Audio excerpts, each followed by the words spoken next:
Ok, shalom, j'espère que vous allez bien. Alors, mesdames, mesdemoiselles et messieurs, bienvenue. Je suis le prophète Azafemel pour ceux qui ne me connaissent pas. Aujourd'hui, nous allons parler de quelque chose de très important. Nous allons parler sur les différentes, comment faire pour garder le cap de la prière, comment faire pour toujours être boosté dans la prière, comment faire pour ne pas plusieurs disent les moments de faiblesse et les moments de force. Nous allons parler de ça. Garder le punch, la flamme de la prière et on va découvrir beaucoup de secrets qui vont nous permettre de ne pas baisser les bras. À cela, on se voit juste après et je crois que Dieu va vous bénir dans le nom de Jésus. On se dit shalom.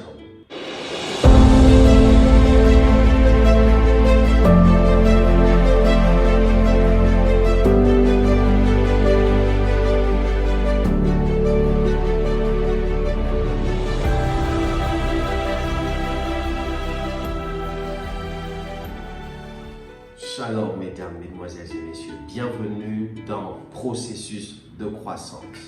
Alors dans cette nouvelle série, nous parlerons de comment animer ou du moins comment maintenir la flamme de la prière, ne pas avoir ce que plusieurs disent, des moments de faiblesse ou des moments de force dans la prière, je mets ça entre griffes.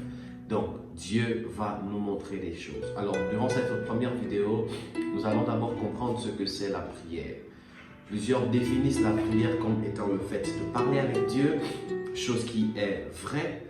Et plusieurs définissent la prière comme le temps d'aller dans la chambre. Et ils s'appuient sur le livre de Matthieu, dans la parole où il est écrit, je crois c'est dans Matthieu, où la Bible dit, quand tu veux prier, ferme la porte, va dans ta chambre et parle à ton Père. Voilà, ton Dieu qui est dans les cieux et qui t'écoute dans le secret. Je paraphrase. Et plusieurs, en se basant sur ça, n'ont pas réellement compris la profondeur, la quintessence, comme j'aime à le dire, le tréfondement de ce que c'est la prière, ce qui fait la force de la prière. Alors, pour savoir, ou du moins pour bien prier, pour être efficace dans la prière, il est d'abord important de comprendre ce que c'est la prière. Et on va revenir selon la définition de l'écodyme dont tout le monde ici a connaissance, je crois, selon laquelle la prière, c'est parler avec Dieu. Prier, c'est parler avec Dieu. Prier, c'est parler avec Dieu. Écoutez bien, prier, c'est parler avec Dieu. Je reprends. Prier, excusez-moi, c'est parler avec Dieu. Or, on a appris à l'école que quand il s'agit de parler, il y a ce qu'on appelle la communication. Or, la communication est faite de trois choses. C'est fait de celui qu'on appelle le destinataire. Le destinataire. C'est fait de celui le message. Et c'est fait de celui qu'on appelle le destinateur. Donc, le destinateur, c'est celui à qui est destiné le message. Et ensuite, il y a des échanges. Donc, il peut arriver que le destinataire soit destinateur et que le destinateur devienne maintenant un destinataire. Dieu fait qu'il y a des échanges. Parce que quand on parle, quand on dit parler, c'est la communication. Maintenant, il y a un problème. Il ne peut pas avoir communication sans message. Il ne peut pas avoir communication sans message. Le message, c'est ce que l'on veut transmettre. C'est la chose même que l'on veut transmettre. Le message, c'est ce qui fait la quintessence, la force de ce qu'on appelle la communication. Revenons et maintenant faisons ce qu'on appelle une contextualisation. Plusieurs chrétiens prient, plusieurs chrétiens vont dans les chambres, prient, vont aller dans les églises, ils prient, mais plusieurs chrétiens n'ont pas d'abord compris ce que c'est la prière. Je m'explique. La Bible déclare, c'est Jésus qui parle, il dit « Entrez dans votre chambre, ne faites pas ce que font les pharisiens. Ils prient devant les rues et ils veulent se faire voir des hommes. Mais vous, quand vous priez, entrez dans votre chambre, entrez dans votre chambre. » Qu'est-ce que Jésus voulait dire? On va rentrer dans une chambre, fermer la porte, une chambre, une pièce de la maison, physiquement? Oui. Cela veut dire aussi cela. Jésus voulait aussi dire cela. Ne priez pas au devant des rues. Mais la première chose à laquelle Jésus voulait faire attention, attirer le regard des personnes à qui il parlait, la première chose à laquelle Jésus faisait attention, ce n'était pas d'abord, allusion autant pour moi, ce n'était pas d'abord la chambre en termes des quatre murs, non, mais c'était la chambre en termes de cœur. Pour ceux-là qui connaissent le monde spirituel, qui naviguent dans le monde spirituel, je vais me garder de ne pas employer certains mots qui peut-être pourront choquer plusieurs. Ils savent que la chambre est la représentation de quelqu'un. La chambre représente l'intimité de l'homme. C'est ainsi que spirituellement parlant, quand vous faites des rêves dans lesquels vous êtes dans une chambre, ça représente votre intimité. Ça représente votre intimité, ça vous représente vous-même. C'est la raison pour laquelle je dis, si vous n'avez pas écouté le message, la première série dont nous avons parlé sur comment assainir son mode de pensée, je vous invite à le regarder, au moins à la regarder, juste sur ma page, ma chaîne YouTube, à savoir Prophète Asaph ML, qui est juste là, ou bien sur ma page Facebook, Asaph Moulili juste ici. Là-bas, on a parlé des pensées parce que ces enseignements vont de pair. Je reviens. Jésus dit, entrez dans votre chambre et fermez la porte. Il dit fermez la porte. Il précise en disant fermez la porte. Pourquoi? Parce que la porte ici représente les pensées, représente l'ouverture d'esprit, représente l'accès. Quand tu pries, il te faut avoir un message. Mais il faudrait que ce message soit cohérent. Prier, c'est parler avec Dieu. Mais la prière aussi, c'est le fait de rentrer en soi-même et d'établir d'abord ce qu'on appelle une lucidité, c'est-à-dire avoir un message important, connaître.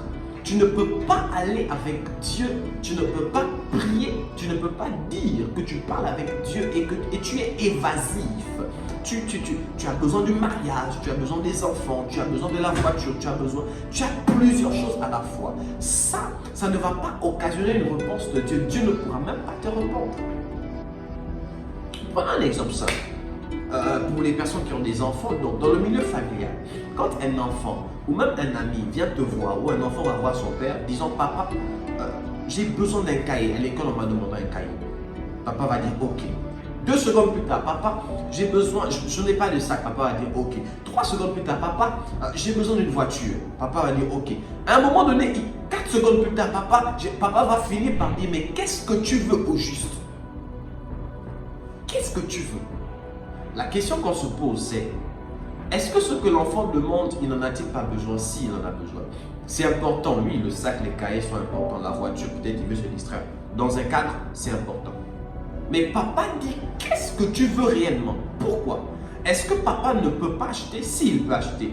Est-ce que papa ne veut pas donner? S'il veut donner.